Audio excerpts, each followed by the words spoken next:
si le temps défile, loin de toute lumière, et si le temps dessert tes liens d'argile, si au silence se mêlent les doutes et tes peines, crois en toi, ne te perds pas. Et si le temps défile, loin de toute lumière, et si le temps dessert tes liens d'argile, si au silence se mêlent. Mon parcours musical, moi j'ai commencé ma carrière de chanteuse en 2004 en participant à la finale suisse Eurovision. Et ensuite, après ça, j'ai enseigné le chant. Donc jusqu'ici, je continue encore maintenant aujourd'hui à enseigner le chant et donc dans différentes écoles de musique en Suisse romande, et j'ai fondé ma propre école de chant en 2009. Voilà.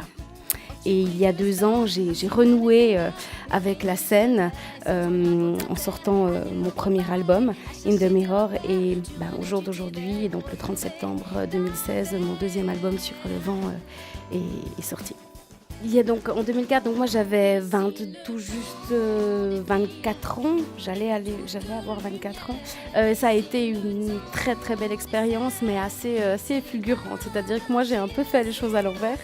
J'ai commencé sous le feu des projecteurs et après il a fallu revenir à l'ombre. Et ensuite je me suis posé la question comment faire pour que la musique fasse partie de ma vie. Voilà, donc j'ai tout mis en œuvre depuis 2004 afin que ma carrière se construise de façon solide. Ça aurait pu en avoir un si j'avais les armes, et si j'avais eu les armes, et quelque chose de solide derrière. Voilà, n'ayant en fait à l'époque, je ne savais pas composer, je ne savais pas lire la musique, je donnais quelques cours de chant, mais finalement voilà, j'ai proposé ce titre avec mon ami de l'époque. Ça aurait pu en avoir un s'il y avait eu quelque chose de solide derrière. C'est assez vite retombé dès l'instant en fait où j'avais rien de solide. Donc après le travail a été d'apprendre la musique, d'apprendre à composer en 10 ans, d'apprendre mon métier en fait. Et si le temps défile, loin de toute lumière, et si le temps dessert tes liens d'argile, si au silence se mêlent les doutes et tes peines, crois en toi, ne te perds pas, y croire encore et jusqu'à demain. Mais j'ai eu en fait en 10 ans beaucoup de collaborations, mais tout devait, en tout cas selon ma vision des choses, j'ai eu beaucoup de collaborations, mais tout devait partir de moi. C'est-à-dire faire les choses par moi-même, chercher des dates, parce qu'on n'est jamais mieux servi que par soi-même. Et je me suis rendu compte que de mon côté, plus je déléguais, moins ça se faisait. Donc maintenant, au jour d'aujourd'hui, je me construis, bien sûr, donc seule, mais avec une équipe, bien entendu, mais je suis la patronne. Et ensuite, tout part de moi pour construire. Et après, avis aux amateurs, bookers, après j'espère pouvoir déléguer, mais je pense que c'est important pour moi que tout parte de moi, et ensuite on verra. Mais oui, puis apprendre mon métier, parce que être artiste, selon ma vision, être artiste au jour d'aujourd'hui, c'est bien sûr composer, mais c'est savoir se vendre, c'est chercher des dates, c'est être le chef de son entreprise, mais toucher à tout. Et ensuite, si je peux déléguer, parfait, mais il ne faut pas que ça soit trop tôt. Sinon, je pense, selon moi, que l'inertie peut très vite retomber. J'ai énormément d'énergie, je me nourris aussi énormément de l'énergie des autres. J'ai une école de chant sur la région de Neuchâtel. Mes élèves m'apportent énormément de stabilité, de la confiance. La confiance qu'ils me donnent me permet aussi de me remplir d'énergie. Donc pour moi, le burn-out, non. Et je crois qu'il ne faut rien attendre. Moi, je n'attends rien. Je fais mon travail au plus près de ma conscience, avec ma passion, mon plaisir, et j'essaye de ne rien attendre. Parce que je pars du principe que si j'attends quelque chose, je risque d'être déçue. Donc voilà, donc ne rien attendre. Et si le temps défile, loin de toute lumière, et si le temps dessert tes liens d'argile, si au silence se mêlent les doutes et tes peines, crois en toi, ne te perds pas. Et si le temps défile, et si le temps de lumière, crois en toi, ne te perds pas. Et si le temps défile. Il m'a fallu du temps pour trouver ce que j'appelle en fait mon petit poète intérieur. Je pense qu'on a tous en nous un poète, un artiste, un petit clown quand on rit. Enfin, voilà. Et mon poète, mon petit poète intérieur, il a fallu que je le fasse sortir, surgir. Donc lorsque je compose, je me mets à disposition de mes émotions. Je peux, par exemple, rencontrer quelqu'un au hasard d'une discussion. Il y a une chanson, par exemple, sur mon album que j'ai écrite qui s'appelle « Quand tu partiras ». Je rentrais chez moi en voiture et je vois un vieux monsieur voûté avec un petit sac à commission. Et j'ai une phrase qui m'est venue en tête, c'est « Que veux-tu dire derrière tes yeux fatigués ?» C'est tout. Et cette phrase m'a trotté dans la tête quelques jours et le texte est né petit à petit. Donc souvent, ça se passe comme ça. Je rentre le soir, mon mari est à la maison ou pas, mais il ne faut pas me déranger. Je me mets au piano et la chanson vient. C'est comme une évidence. Voilà. Donc, et je ne sais pas d'où ça vient. C'est quelque chose que je ne peux pas expliquer. Et je croise les doigts pour que l'inspiration continue, maintenant que je l'ai trouvée. Mais par contre, je le sens. Lorsqu'une émotion me frappe, mais ça peut être le pleur d'un ami, dès que l'émotion me frappe au plein cœur, ça déclenche en moi quelque chose, ça m'appelle, et c'est comme ça que je compose, grâce à mes émotions, grâce à une sensibilité que j'ai dû apprendre à canaliser. Et donc, cette ultra grande sensibilité, je la mets au service maintenant de ma création. J'en suis très heureuse. Ouais. Non, effectivement, c'est pas que technique. Donc, l'enseignement du chant, c'est... Donc mon approche à moi, c'est essayer d'être sans le paraître. Ne pas se juger, essayer de se juger le moins possible, car si on se juge, on retrouve cette histoire d'attente. Donc être au plus proche, au plus clair de ses émotions, c'est faire en sorte que la voix puisse se donner. Si on retrouvait toutes ces lumières, toutes ces joies qui t'ont manqué, cet être sans pareil qui te brûle les ailes et disparaît. Quel que soit le chemin ou la distance, tu pourrais rêver plus loin. Regarder droit devant, saisir ta chance et ne pas perdre ton temps. À toujours rêver ta vie, à courir, à l'inventer. Et passer les souvenirs qui reviennent à trop parler. Prendre le large et le vent du bon côté. Selon moi, tout le monde peut chanter. Encore une fois, si vous souhaitez avoir la voix à Florent Pagny ou à Céline Dion, vous avez une attente. Si vous souhaitez chanter au plus proche de votre plaisir, au plus proche de ce que vous êtes, vous y arriverez. Voilà. Il y a des gens qui vont faire du tennis sans pour autant avoir la carrière à Federer.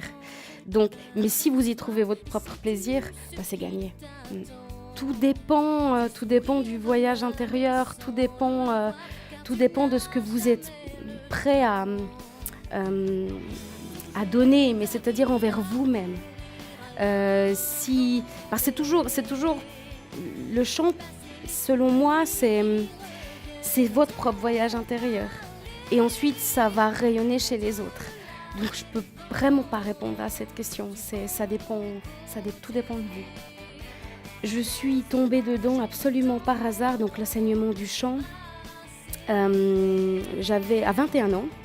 Oui, vers l'âge de 21 ans, un ami s'est approché de moi pour me dire, écoute, donc moi je prenais des leçons de chant depuis l'âge de 12 ans, mais je n'avais jamais enseigné.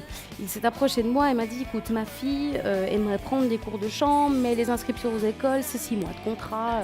Est-ce que tu serais d'accord, en tout bien tout honneur, de lui donner quelques cours? Je dis, mais je ne sais pas si je suis capable de le faire.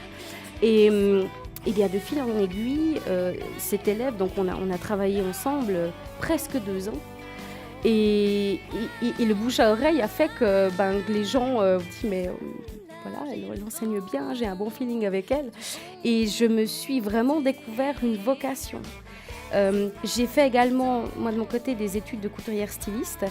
Et mes études finies, j'ai aussi également enseigné la couture. Donc pour moi, l'enseignement a été vraiment une vocation, pas du tout alimentaire.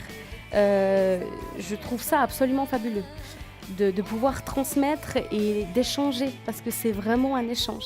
J'apprends avec mes élèves. Voilà. Donc, je prends ce que la vie me donne.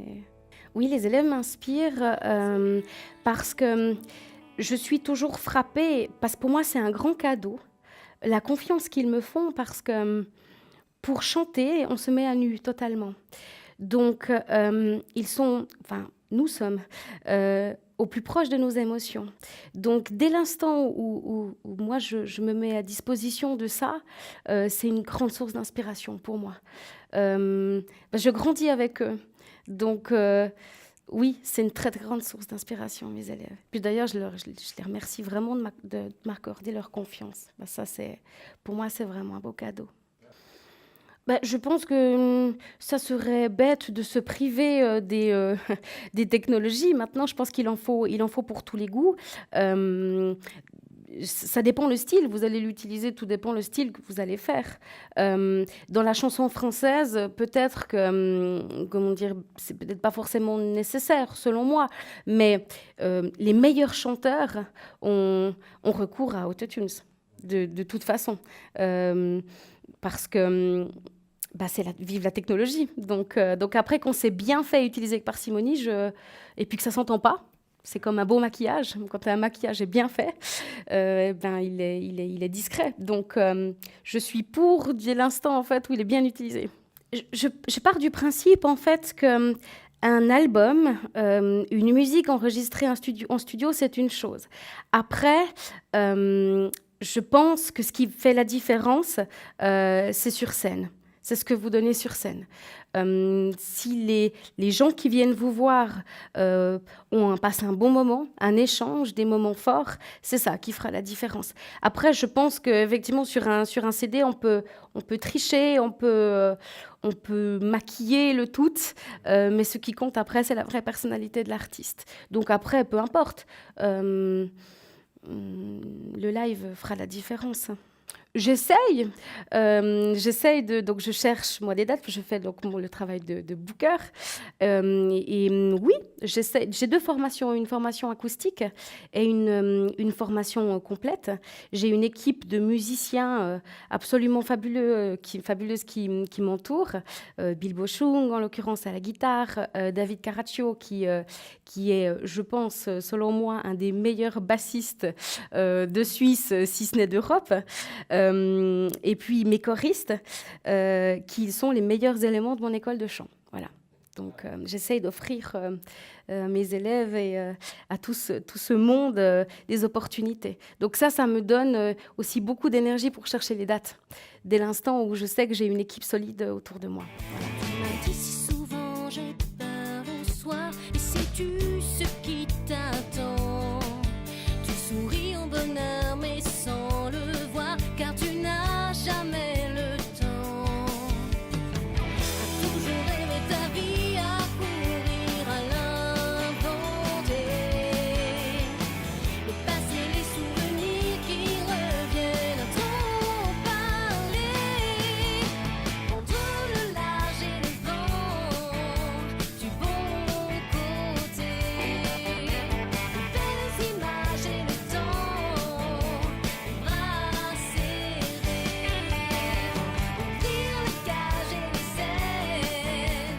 Le trac est de moins en moins là. Bien sûr qu'il y a toujours une petite appréhension, mais elle est de moins en moins handicapante pour moi. Un jour, un metteur en scène, Jean Winiger, avec Fribourgeois, avec qui j'ai travaillé, m'a dit tu as travaillé pour faire ta musique, pour donner tes concerts. Il n'y a aucune raison que ça se passe mal. Donc, il m'a fallu du temps pour prendre confiance en moi, me dire mais en fait, tu travailles, tout va bien se passer et confiance en toi. Donc, de moins en moins, je n'ai plus les jambes qui tremblent ou envie de faire pipi toutes les 5 secondes. Non, maintenant je suis de plus en plus confiante. Donc voilà, ça me donne juste l'énergie nécessaire pour donner le meilleur de moi.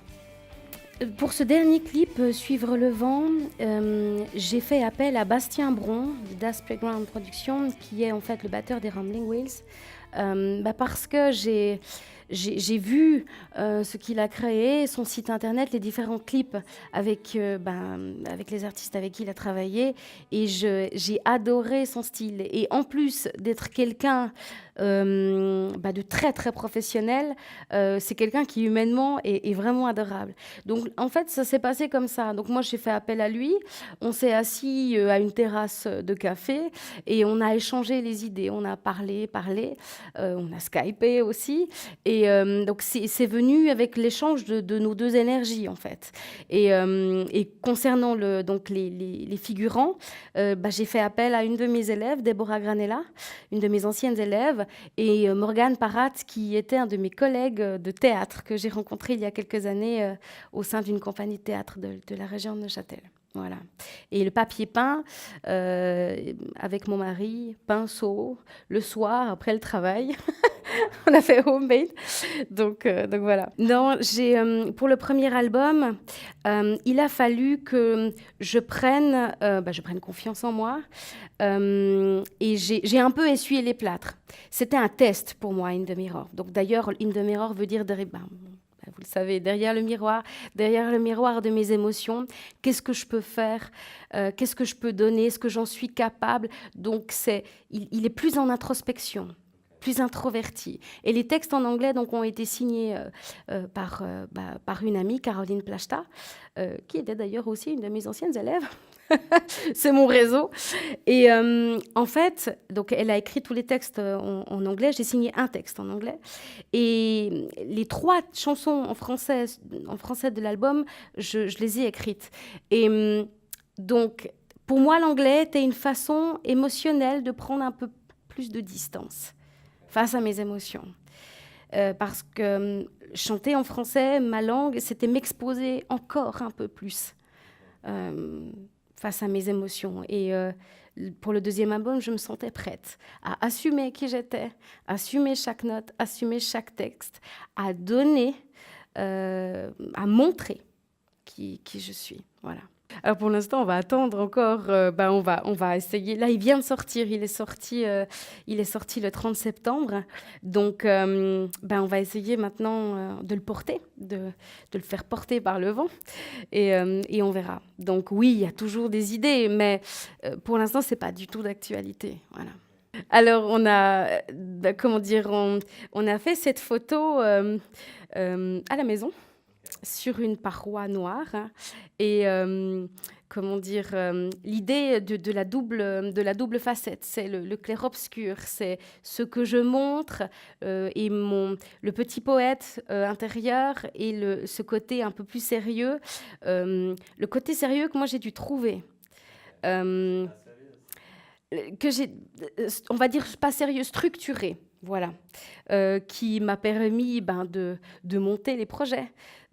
Parce que lorsque vous faites un projet, lorsque vous faites un album ou un spectacle, voilà, il y a une part de direction. Donc, où le poète intérieur, l'artiste, n'est pas forcément sa tasse de thé. Donc, c'est essayer de jongler entre ma part artiste un peu délurée, ma personnalité d'artiste, et en même temps ma personnalité de chef d'entreprise. Voilà. Le côté artistique, non, je suis totalement, je décide de tout. Par contre, il m'a beaucoup aidé pour me structurer. Organisation, il dit toujours organisation, structuration, structurer. Pour mener à bien un projet, se structurer, mettre l'énergie au bon endroit et pour avancer, justement. Donc, il m'aide beaucoup, il est très pragmatique. Où moi, je le suis moins. Par moment, lorsque je dirige mon énergie au mauvais endroit, il me dit attention, plutôt là. D'accord, très bien. On est complémentaires, totalement complémentaires. Vous pouvez donc trouver toutes les informations me concernant sur mon site internet tiffen.ch et j'ai également une page Facebook Tiffen Musique où vous allez trouver donc toutes les actualités, les dates de concert, le vernissage qui a eu lieu le 21 octobre au Théâtre de Colombier et prochainement des dates futures seront annoncées. Voilà. Merci.